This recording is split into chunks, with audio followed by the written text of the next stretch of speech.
28일 부산 동구 초량동 일본 총영사관 앞에서 소녀상을 지키는 부산시민행동이 소녀상 설립 한돌 기자회견을 열고 사람 띠 잇기 퍼포먼스를 하면서 12.28 합의 무효를 촉구하고 있다. 28일 오전 부산 소녀상이 있는 부산 동구 초량동 일본 총영사관 앞에 시민 50여 명이 일본 총영사관 담벼락을 따라 나란히 섰다. 이들은 이면 합의가 드러난 12.28 합의는 무효다. 화해치유재단을 당장 해산하고 10억엔을 즉각 반환하라고 외쳤다. 박근혜 정부 때인 2015년 12월 28일 한국과 일본은 일본군 위안부 피해자 문제가 최종적으로 불가역적으로 해결하는 데 합의했다. 12.28 합의고 선언했다. 하지만 지난 27일 12.28 합의의 소녀상 철거 문제와 관련한 당시 정부의 이면 합의가 있었다는 사실이 확인되면서 부산 시민단체 등이 행동으로 나선 것이다. 소녀상을 지키는 부산시민행동은 이날 이곳에서 소녀상 건립 한돌 기자회견을 열어 12.28 합의 이면에 비공개 합의가 있었을 가능성을 의심한 것이 모두 사실로 드러났다. 정부는 12.28 합의 무효화를 선언하고 재협상에 나서야 한다고 촉구했다. 부산시민행동은 12.28 합의는 이병기 당시 청와대 비서실장과 야치 수타로 일본 국가안전보장국장이 대표로 나서 합의를 주도했다.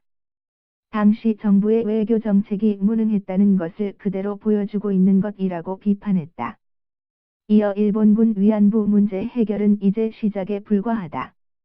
외교부 안팎에선 내년 2월 평창 동계올림픽을 앞두고 정부가 한일 관계에 영향을 미칠 수 있는 이 문제의 언급을 피하려고 한다는 말이 흘러나오고 있다.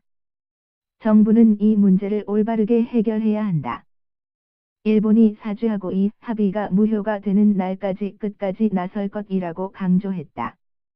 부산시민행동은 또 서병수 시장은 지난 27일 열린 송년 기자간담회에서 소녀상에 대해 도로법 위반이냐고 묻는 말에 물론이다고 답했다. 소녀상 훼손 행위를 막으려고 관련 조례가 만들어졌지만 서 시장은 인정조차 하지 않고 있다.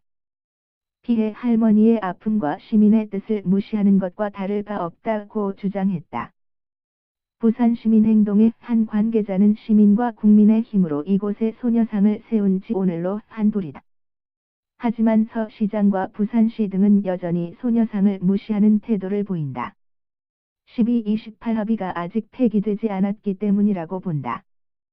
정부가 결단을 내려야 한다고 말했다. 부산 소녀상은 지난해 12월 28일 일본 총영사관 앞에 세워졌다. 담당 지자체인 부산 동구는 불법 적치물이라며 소녀상을 강제 철거한 뒤 반환을 거부했다.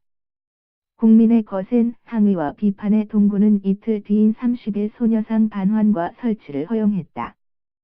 부산/사인 글 사진 김영동 기자 이드킴 한이.co.kr